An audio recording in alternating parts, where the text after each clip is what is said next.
Les débats dans ce procès, depuis son ouverture, le 28 septembre 2022, jusqu'à cette phase des plaidoiries et réquisitions. Certes, comme le disait tantôt Bob, rendre la justice est votre mission, votre vocation. Les chrétiens diront que c'est même votre sacerdoce. Cependant, force est de reconnaître que depuis près de 2 ans, vous conduisez ce procès avec un sens d'écoute extraordinaire, permettant à tous les protagonistes de s'exprimer tant bien que mal avec des incidents gérés bien sûr avec professionnalisme.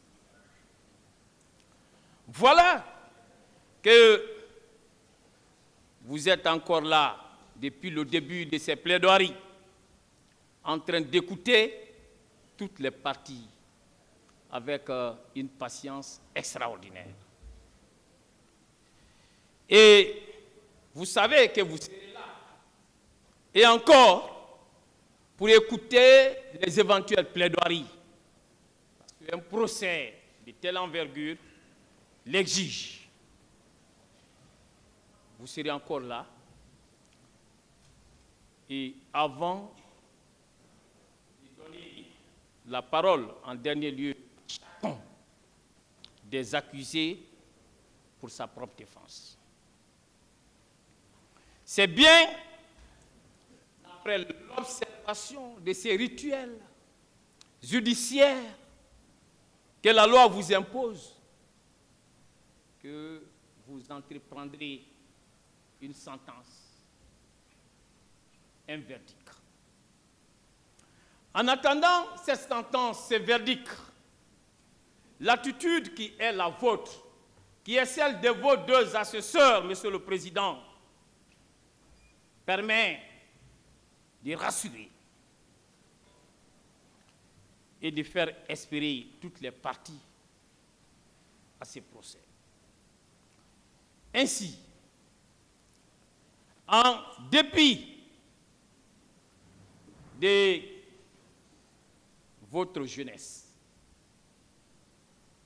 vous venez de marquer d'une encre indélébile l'histoire judiciaire de notre pays, la Guinée, mais l'histoire judiciaire aussi de toute l'Afrique et de toute l'humanité, pour avoir réussi ce que d'autres pays africains jusque-là ne sont pas parvenus à faire. Ce faisant, vous donnez raison à ceux qui vous ont choisi pour diriger ces procès. Comme quoi, ils ne se sont pas trompés en vous choisissant. Monsieur le Président, n'est-ce pas l'occasion pour moi de dire que vous donnez raison à Pierre Corneille, qui fait dire à Rodrigue dans le Cid. Je suis jeune, il est vrai, mais aux âmes bien nées, la valeur n'attend point le nombre des années. Nous souhaitons que vous continuiez sur la même lancée pour que la sentence qui résultera de cette affaire reflète les débats qui ont été menés contradictoirement dans ces prétoires. C'est pourquoi jusque-là, Monsieur le Président, Messieurs les assesseurs, vous méritez amplement la confiance de mon commandant Aboubakar Diakité Ditumba et de toute sa défense. Monsieur le Président, Messieurs les assesseurs, après cette reconnaissance bien méritée, j'introduis mes propos en ces moments solennels, en m'inclinant pieusement devant la mémoire d'un confrère avec qui Maître Polyomba Nkrumah, le Baobab, et moi-même avons commencé cette procédure, mais qui aujourd'hui n'est pas là pour plaider ces dossiers, pour avoir été arraché à notre affection par Allah le Tout-Puissant depuis le 17 mars 2020. Il s'agit d'un confrère talentueux, compétent, très respectueux, une icône de notre barreau qui s'était illustré dans le procès retentissant de l'attaque du domicile du professeur Alpha Condé. Un confrère qui avait un don inégalable, inimitable et envoûtant dans les plaidoiries. Le confrère en question, il s'agit de Maître Aboubakar Sylla. Maître Aboubakar Sylla avait émerveillé tous les magistrats devant lesquels nous avons eu à plaider des procédures de mise en liberté concernant mon commandant, tellement qu'il savait parler de la pathologie dont celui-ci souffre, avec autant de talent qu'un spécialiste de la matière. Toutes mes sincères condoléances renouvelées au barreau de Guinée, renouvelées à toute la famille judiciaire, renouvelées à sa famille, mais plus particulièrement à sa veuve, Rachida Tasso, résident en Belgique, qui cette année a effectué le pèlerinage. Mais aussi à sa sœur Awa Sylla, résident à Paris, et à sa nièce Victoria Saint-Julien, qui est la fille de cette dernière, qui a tout récemment, et plus précisément le 22 janvier 2024, prêté le serment d'avocat en arborant la robe de son oncle, Maître Aboubakar Sylla, et ce, en guise d'hommage. Monsieur le Président, Messieurs les assesseurs, dans le même élan et dans le même registre, vous me permettrez de m'incliner tout aussi pieusement, humblement, devant la mémoire des victimes des événements du 28 septembre qui sont tombées sous les coups des balles au stade du 28 septembre et qui ne sont plus de ce monde. Que le Tout-Puissant Allah, le miséricordieux, l'Éternel puisse les accueillir dans son paradis céleste et répandre sa paix sur la Guinée et ses fils. Par la même occasion, Monsieur le Président, j'adresse toutes mes compassions les plus sincères aux autres victimes qui ont survécu à ces événements tragiques que notre pays a connus et qui emportent à jamais les séquelles. Que le Tout-Puissant Allah fasse que plus jamais la République de Guinée ne revive une telle tragédie. Tous mes hommages aux victimes de ces procès qui, grâce à leur courage, leur persévérance, leur combativité, leur détermination, ont réussi, Monsieur le Président, à obtenir l'organisation de ces procès pour que les responsabilités des uns et des autres puissent être situées.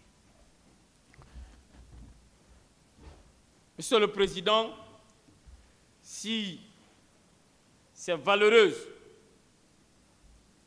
dames ont pu prospérer en obtenant l'organisation de ces procès, c'est qu'il y a eu une volonté politique qui a permis de traduire cela en réalité. C'est bien celle du général des corps d'armée, le président de la République, M. Mamadi Doumbouya. Qu'il en soit vivement remercié. Tous mes hommages à lui, Monsieur le Président. Mais ces remerciements seraient incomplets si je me permettais de passer sous silence, et je ne le ferai pas. Un jeune magistrat, vaillant, dynamique, ministre d'État, ministre de la Justice, garde des Sceaux, d'alors, M. Alphonse Charles Wright, qui a pu traduire en réalité la volonté politique du président de la République à travers l'organisation de ces procès. C'est lui qui a parachevé les travaux de construction de ces joyaux, Monsieur le Président, dont toute l'Afrique entière est fière. Monsieur le Président, Messieurs les assesseurs, je suis convaincu et je reste autant convaincu que les victimes dans ces procès souhaitent obtenir la condamnation.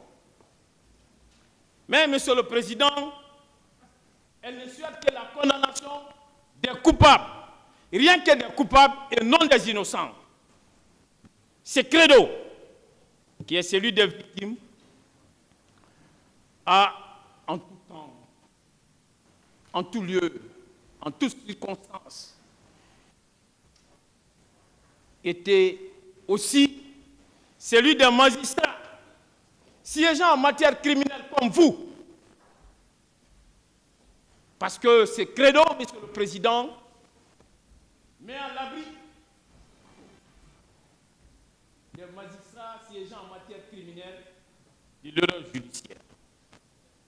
C'est pourquoi, Monsieur le Président, à propos d'ailleurs de ces credos, Voltaire disait ceci à l'occasion du procès Calas. Il vaut mieux 100 coupables en liberté qu'un seul innocent en prison. Par la suite, d'autres vont reprendre pour leur compte cette assertion en disant « vaut mieux libérer 1000 coupables que d'entrer en condamnation contre un seul innocent ». Monsieur le Président, Messieurs les assesseurs, j'ose espérer que cette assertion trouvera tout son sens dans ces procès. Car s'il y a bien des innocents dans le box des accusés, mon commandant Aboubakar Diakité Ditumba en est incontestablement, en est certainement le premier. C'est pourquoi, tout au long de cette plaidoirie, sa défense s'évertuera à démontrer avec pertinence cette innocence. Pour ce faire, Monsieur le Président, nous commencerons notre plaidoirie par vous présenter d'abord les faits. Les faits qui vous permettra certainement d'avoir une meilleure lecture, une meilleure visibilité de cette affaire. Et après donc cet exposé sommaire que nous ferons des faits, Monsieur le Président, nous allons ensuite vous entretenir autour des plaidoiries et réquisitions présentées par le ministère public et les partis civils, disons, et le ministère public, mais lesquelles plaidoiries sont quelque peu controversées. Ensuite, nous allons, avec vous, aborder certaines notions qui, depuis l'ouverture de ces procès, qui, depuis que nous sommes en train de plaider, depuis que le ministère public a requis ces notions, on est en train d'en parler, Monsieur le Président. Nous aussi, nous allons parler de ces notions pour pouvoir apporter toute la lumière qui sied. C'est pourquoi nous reviendrons sur les notions de régiment, de cadre présidentiel, d'aide de camp, des chefs militaires, mais aussi, Monsieur le Président, il y a une autre question qui s'est invitée dans les débats.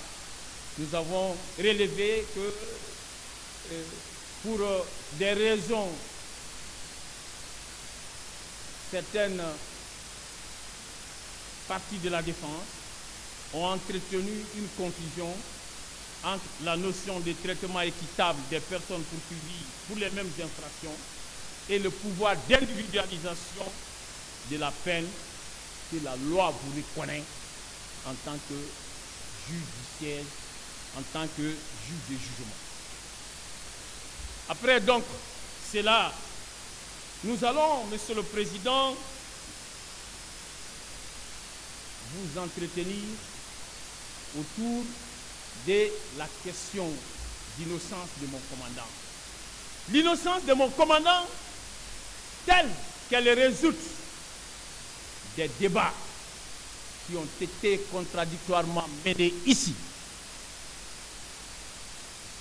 Et vous vous rendrez compte qu'à la lumière de ces débats, mon commandant, désormais, est disculpé. Mon commandant, désormais, Monsieur le Président, est innocenté. Monsieur le Président, il ne vous restera plus qu'à prononcer son acquittement. Après donc cela, nous allons, pour le bénéfice de la discussion, puisque c'est ce qui caractérise un procès pénal, nous allons nous intéresser aussi aux éléments proposés par les parties civiles que nous discuterons point par point, comme étant des éléments de preuve, mais qui n'en sont pas du tout. Mais aussi des éléments qui ont été proposés par le ministère public, qui aussi ne constituent pas du tout des éléments de preuve, mais on s'efforcera aussi à répondre à des éléments qui ont été développés par une partie de la défense contre mon commandant. Et nous terminerons, Monsieur le Président, par vous dire que les faits pour lesquels mon commandant est renvoyé, même si ces infractions ont été commises, les dites infractions ne lui sont pas imputables. Donc nous terminerons par la question d'imputabilité. Monsieur le Président, à présent, parlons des faits. Mais avant, je voudrais vous permettre de découvrir le parcours de mon commandant, parce qu'il me paraît nécessaire et même indispensable que vous connaissiez celui que vous avez à juger. Mon commandant est un fruit de l'université guinéenne. Il est sorti en 1998, diplômé de la faculté de médecine de l'université Gamal Abdel Nasser de Conakry. Il est de la 3e promotion, Monsieur le Président. Et 2 ans après sa sortie, en 2002, mon commandant, Abouaka Diakité Bitumba, sera enrôlé dans les forces armées guinéennes et il passera sa formation initiale que les militaires appellent dans leur jargon la commune de base au camp Kemeburama de Kindia. Monsieur le Président, la même année, mon commandant va appartenir à la formation d'un corps d'élite de nos forces armées, une formation assurée par des instituteurs américains et il fera donc partie du bataillon spécial des Rangers. Il y avait sa base à 35 km de Kankan, plus précisément à Soronkoni. Monsieur le Président, mon commandant va être appelé suite à une agression rebelle que la Guinée connaîtra à nos frontières. Il va être appelé à exercer les fonctions de médecin-chef auprès du détachement de ces bataillons de commandeurs Rangers, parce qu'un bataillon va être dépêché, Monsieur le Président, dans la 4e région militaire de notre pays, à Zérékouré. Et en ces lieux, mon commandant va rendre des services loyaux et il y restera pendant 6 mois. Après 6 mois, il va être rappelé à Soronkoni, à sa base, et cette fois-ci, ça sera pour assurer l'intérim des médecins-chefs du 10 bataillon.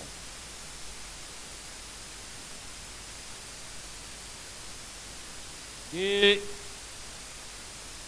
Soronkoni, du bataillon spécial des Rangers, mon commandant, Monsieur le Président, Monsieur les assistants, sera muté à Conakry. Et plus précisément à la direction générale des services de santé des forces armées guinéennes, au BQG, bataillon du quartier général, au camp Alimami Samori Touré. Et là, il sera encore nommé dans les fonctions des médecins-chefs au service cardiologique. C'est d'ailleurs, c'est important avant qu'on y passe, c'est d'ailleurs au niveau de ces services cardiologiques que le président Dadis va entrer en contact avec lui, va solliciter ses services pour l'aider à la prise du pouvoir. Monsieur le Président, en 2009, mon commandant sera muté à l'école de la gendarmerie, l'école nationale de la gendarmerie de Sonfonia, toujours dans les fonctions des médecins-chefs.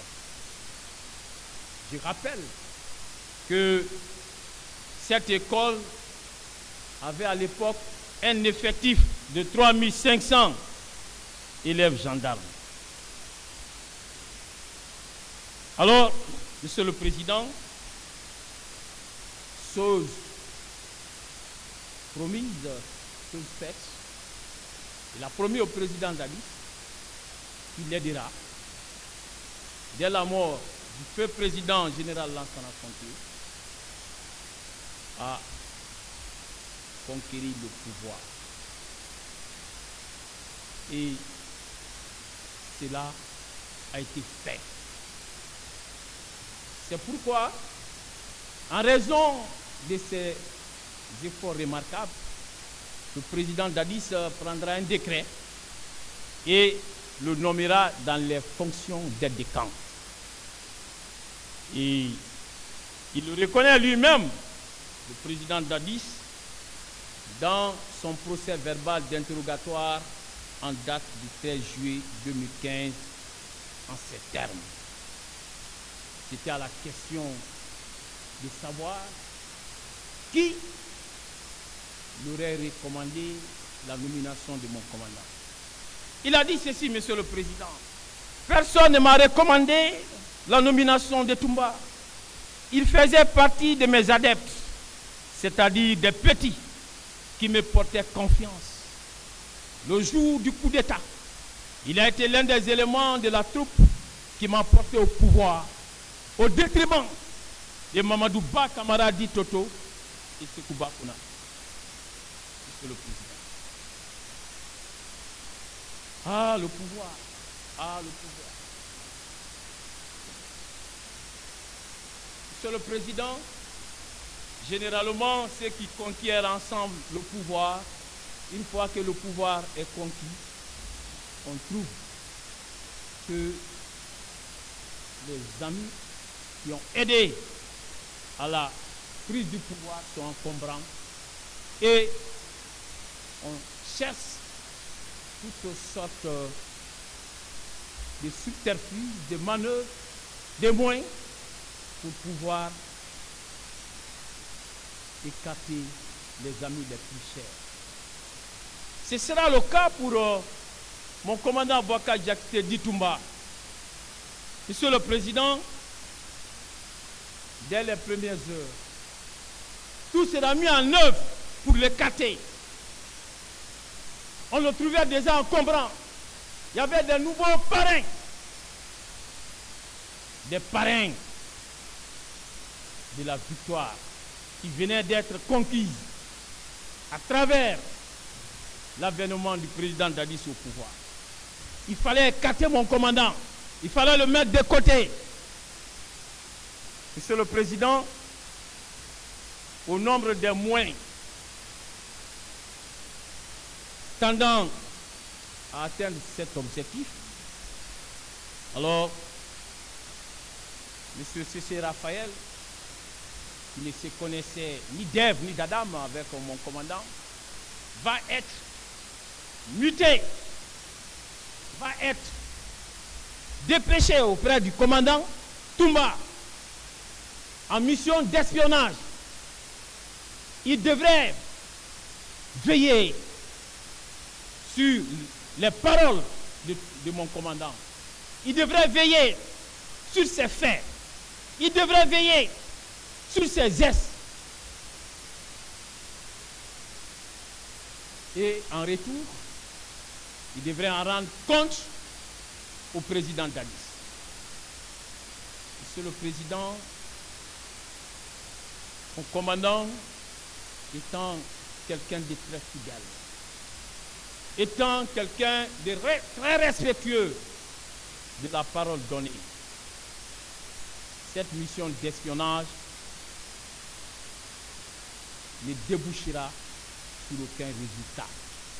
Parce qu'aucune faille n'a pu être relevée par celui qui a été commis à cette mission d'espionnage. Mais, comme si cela ne suffisait pas, il fallait chercher d'autres moyens. Le commandant est devenu encombrant. Il fallait l'éliminer. Mais cette fois-ci, on fait appel à des manœuvres mystiques. Il fallait l'éliminer sur le plan mystique. Vous avez suivi ici un témoin un témoin, pas des moindres, un témoin qui a fait des révélations fracassantes, un témoin qui a drainé du monde, et ce témoin, c'est bien M. Touré, dit Joly. Joly comme son nom, Joly comme son témoignage. Alors, ce témoin, Monsieur le Président, dont certains se sont donnés pour mission de combattre, se sont donnés pour mission de l'empêcher de déposer dans ces procès. Mais en vain, on est allé jusqu'à vous parler de plusieurs décisions de justice qui seraient entreprises à son encontre pour pouvoir le traîner dans la boue. Mais aucune de ces décisions n'a été exhibée ici. Il n'y a qu'une seule décision qui a été brandie contre lui. Et cette décision-là n'est ni plus ni moins qu'une expédition. Et nous sommes tous des juristes de surcroît, des professionnels des droits. Nous connaissons la valeur d'une expédition. Une expédition n'est pas un titre exécutoire. Alors, quoi qu'il en soit, Monsieur le Président, ce témoin a été entendu. Quoi qu'il en soit, Monsieur le Président, jusqu'à date, sa déposition, son témoignage, ses révélations font foi tant qu'une décision de condamnation n'intervient pas contre lui pour des faits de faux témoignages. Monsieur le Président, ce témoin, c'est lui qui a révélé cela ici. Que le président Dadis a tenté d'éliminer sur le plan mystique mon commandant. Il a fait appel dans un premier temps à un magicien indien. Ce magicien, Monsieur le Président, d'après les révélations de Joly, a fait apparaître mon commandant dans le miroir. Et il a dit au président Dadis, c'est monsieur, ne le touchez pas. Si vous le touchez, ce serait la fin de votre règne, ce serait votre chute. Laissez-le en paix. Et moi d'ailleurs, si jamais j'ai Mazat à lui jeter un quelconque sort, je perdrai à jamais mon pouvoir. Monsieur le Président, monsieur les assistants, la mission confiée à ces magiciens a donc échoué. Et comme si cela ne suffisait pas aussi, il fallait faire appel à des féticheurs de Guillaume Soro, cette fois-ci.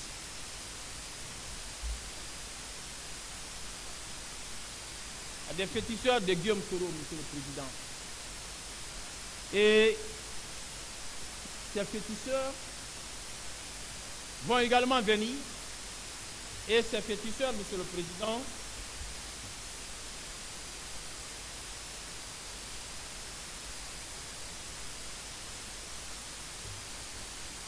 vont soumettre le président Dadis à un rituel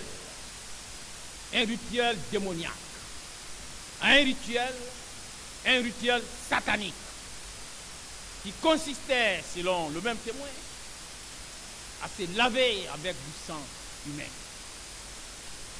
Mais Monsieur le Président, dès que le président Dadis s'est lavé avec du sang humain, c'était des apparitions. bizarre qui ne peut pas supporter. Le président Dadis était là, en train de crier, de pousser des cris. Monsieur le Président,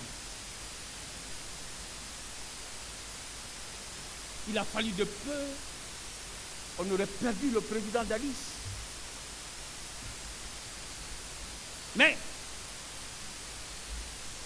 ces féticheurs aussi ont essuyé contre mon commandant. Mais comme il ne se fatigue jamais, comme la décision était prise de finir avec mon commandant, le président Dadis va s'entourer d'une garde parallèle. Une garde parallèle composée de ses proches. Ses proches qui n'ont pas contribué à la conquête du pouvoir. Ses proches, Monsieur le Président, qui vont venir pour se substituer à l'aide du camp qu'était mon commandant Aboubakar Diakité Bitoumba. Et les membres, les éléments de cette garde parallèle étaient entre autres Georges Théodore Gono Sangaré, l'intendant particulier du président Dadis, Joseph Makambo Loua, qui était son chef des opérations, le chef des opérations du régiment. Il y avait son Excellence, M. Moussa Tchegoro Kamara, son ministre chargé des services spéciaux. Monsieur le Président, cette garde parallèle, alors, va tout mettre en œuvre pour pouvoir évincer mon commandant. Et comment elle procédait? Elle planifiait des sorties avec le président Dadis. Et c'est là arrivé au moins le commandant du salon, M. Mohamed Escobar, Mohamed Kondé Escobar, l'a dit ici, au moins 3 ou 4 fois. Et c'était en réponse d'ailleurs à l'une des questions qui lui a été posée dans ce sens par l'un des avocats du président Dadis. Il a eu à rappeler que le président sortait avec ces éléments de sa garde parallèle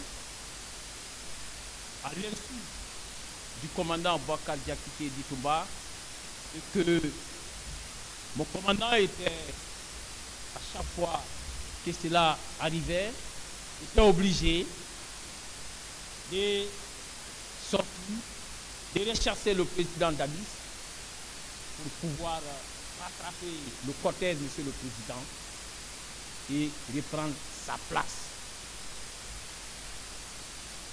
Monsieur le Président,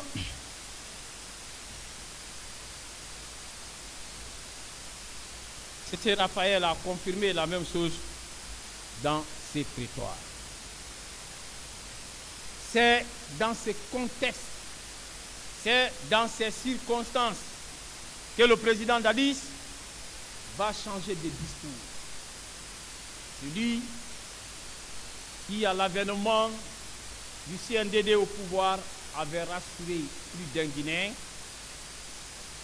de sa volonté de démocratiser la République de Guinée, de sa volonté d'organiser des élections libres et transparentes, et auxquelles ni lui, ni aucun membre de son gouvernement, ni aucun membre du CNDD ne serait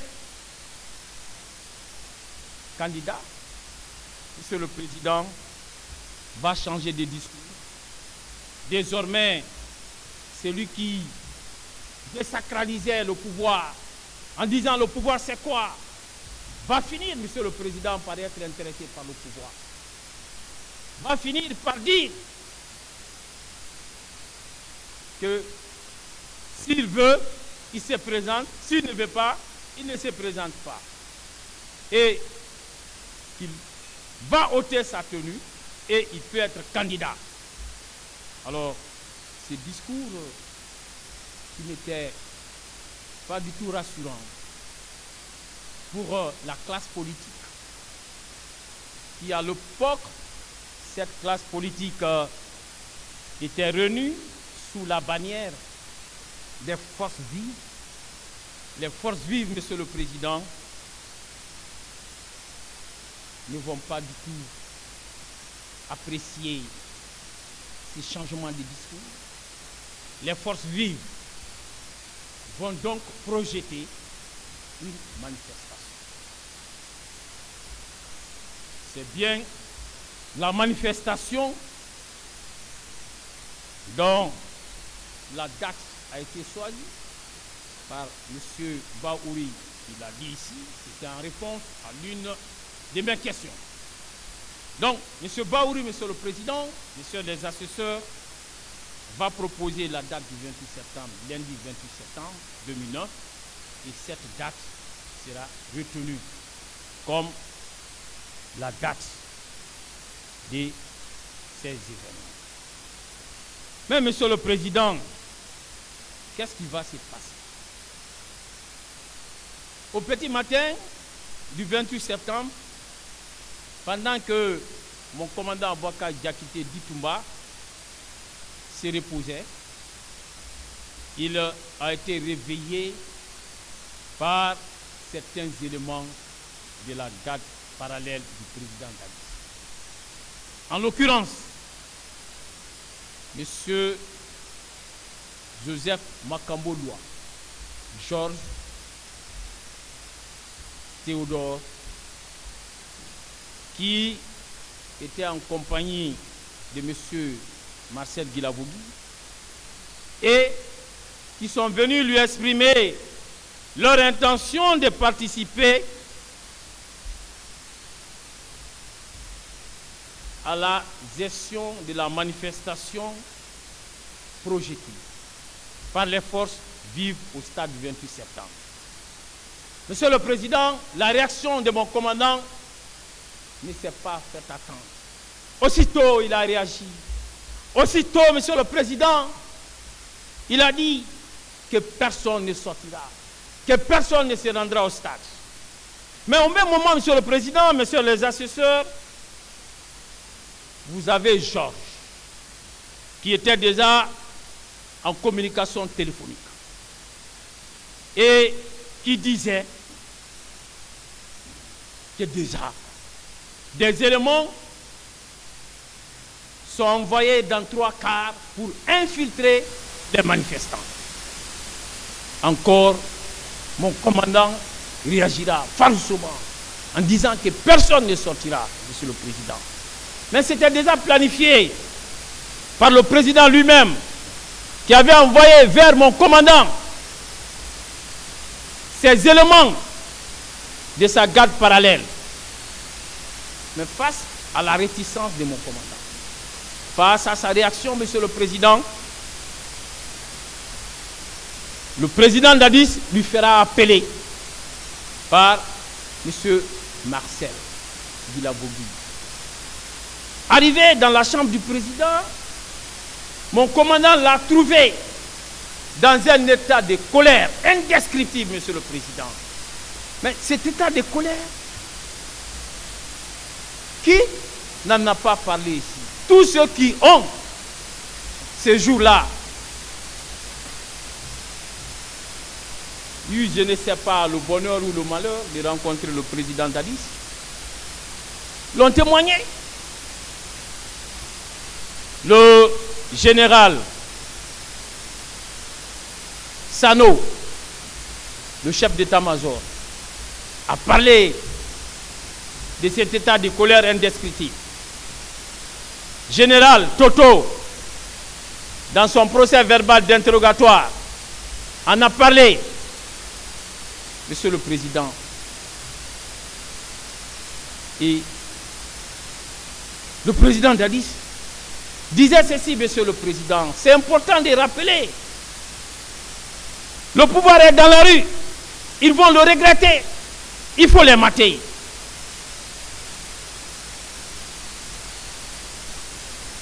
Mon commandant aura la même réaction. Il dira au président, vous ne sortirez pas et personne ne sortira. Mais puisque le président Dadis n'entendait pas les choses de cette oreille, mon commandant a fini par instruire M. Mohamed Condé Di Escobar, le commandant du salon, en lui disant de ne pas laisser le président sortir, sinon il aura affaire à lui. Donc, il a fermement instruit celui-ci de ne pas laisser le président Dadis sortir. Et ça, c'était dans la chambre du président que les Dadis avaient parlé ainsi, mais les instructions et le commandant du salon n'étaient pas présents dans la chambre.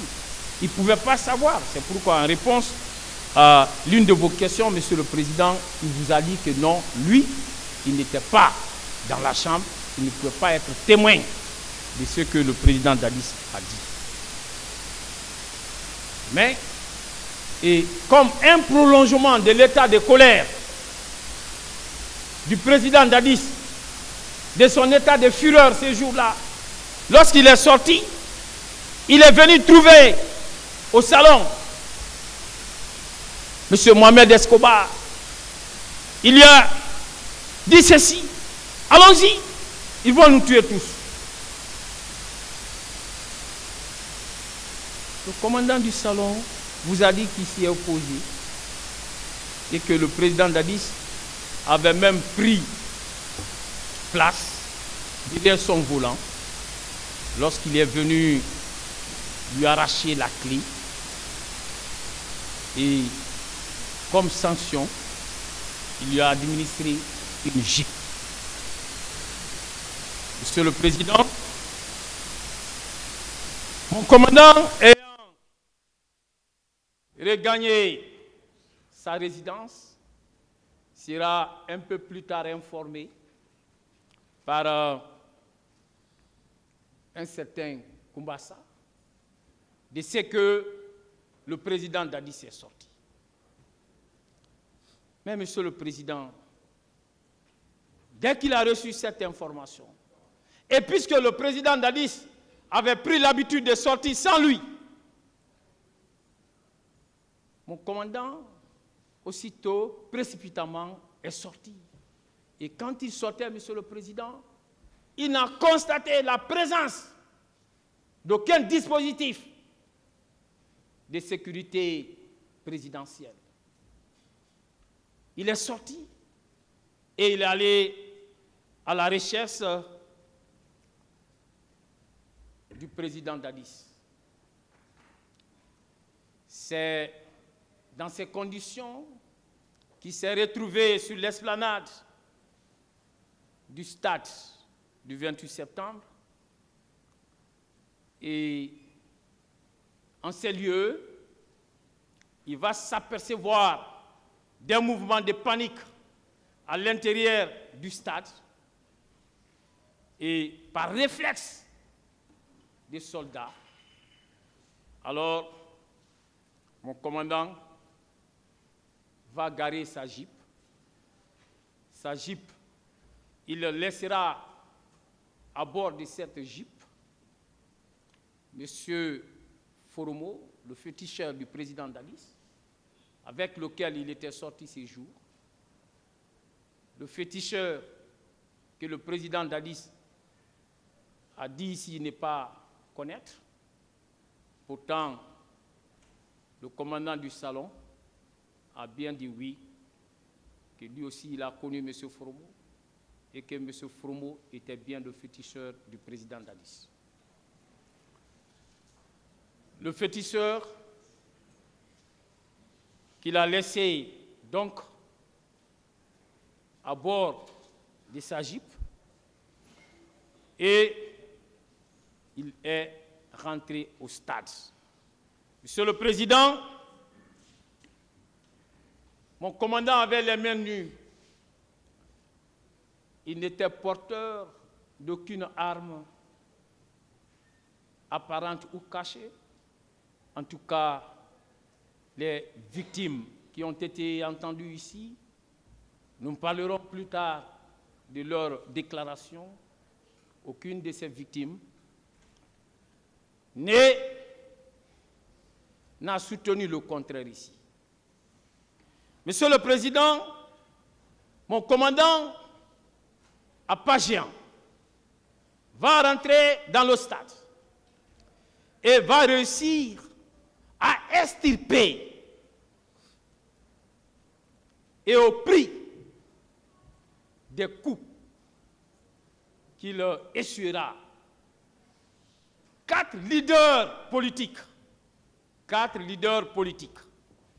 Monsieur, à savoir Monsieur François Lucien Fall, Monsieur Mouktar Diallo, Monsieur Sidia Touré et Monsieur Jean-Marie Doré. Il l'a fait au prix de sa vie. Monsieur Baouri a reconnu ici que c'est lui qui a sauvé ces 4 leaders. Monsieur François Lucien Fall a reconnu ici que c'est lui qui a sauvé ces 4 leaders. Monsieur Sidia Touré, dans son premier procès verbal d'interrogatoire, puisque au dossier de la procédure, il y en a 2, à son compte, a également dit que c'est lui qui a sauvé tous ces 4 leaders. Monsieur le Président, il va donc sauver ces leaders au prix de sa vie. Monsieur le Président, malgré tout, la manifestation organisée par l'opposition finira par basculer dans le sang. Finira cette manifestation par entraîner des morts, des blessés, mais aussi des disparus. Monsieur le Président, ces événements malheureux et tragiques que nous ne souhaitons plus jamais pour notre pays ont suscité beaucoup de retentissements médiatiques à l'échelle nationale et internationale, au point que la Guinée était devenue une préoccupation de toute la communauté internationale. Ces événements malheureux finiront par avoir leur appellation. Ces événements malheureux, Monsieur le Président, finiront par être appelés le massacre du 28 septembre.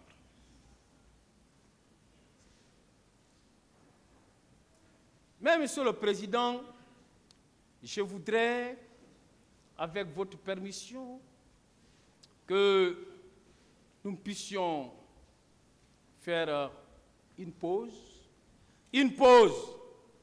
en nous attardant sur la chronologie des faits. La chronologie des faits qui ont abouti au 28 septembre 2009. Parce que cette chronologie, elle est capitale. Elle vous permet de percer l'abcès. Parce qu'on a cherché ici, Monsieur le Président, à vous enfumer. On a cherché ici, Monsieur le Président, à vous jeter de la poudre aux yeux. Donc, pour une meilleure compréhension de ces événements malheureux, il est indispensable de ressortir cette chronologie qui se présente comme suit. Et vous comprendrez qu'à travers cette chronologie, Je vais vous parler des faits qui ont précédé le 28 septembre. Je vous parlerai des faits qui se sont déroulés dans la nuit du 28 septembre, du 7 septembre au 28 septembre. Je vous parlerai, Monsieur le Président, des faits qui sont survenus le 28 septembre même. Et je vous parlerai enfin des faits qui sont survenus après le 28 septembre. D'abord, avant le 28 septembre. Avant le 28 septembre, Monsieur le Président,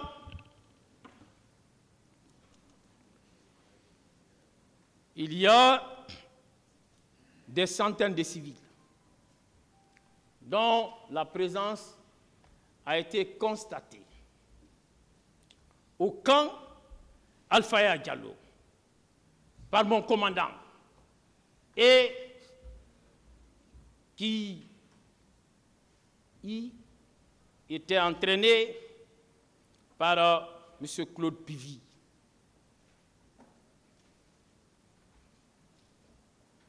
Mon commandant s'est opposé à leur présence, mais finalement, il a été obligé de céder, car il s'est trouvé impuissant lorsqu'on lui a fait croire que ces centaines de civils y étaient sur instruction du président Dadis. Monsieur le Président. Ça, c'est le premier élément avant le 28 septembre. Mais il y a aussi la présence chez M. Gono Sangaré. Ce M. Gono Sangaré, des occultistes. Monsieur le Président,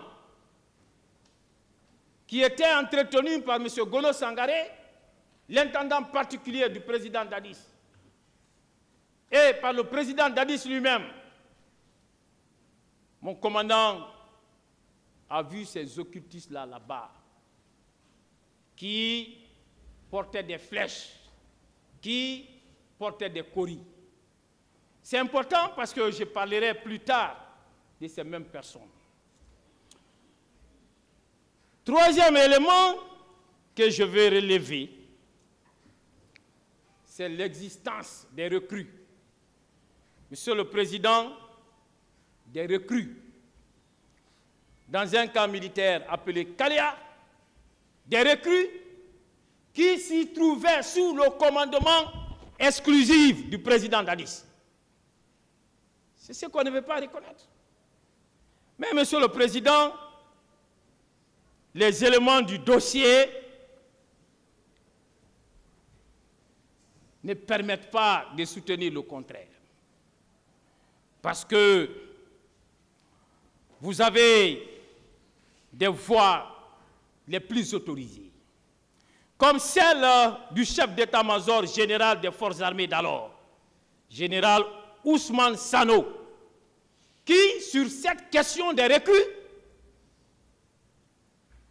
disait ceci, et il a réitéré ici, question, Monsieur le Président, il s'agit bien de la page 5 de son procès verbal de déposition en date du 11 septembre 2024.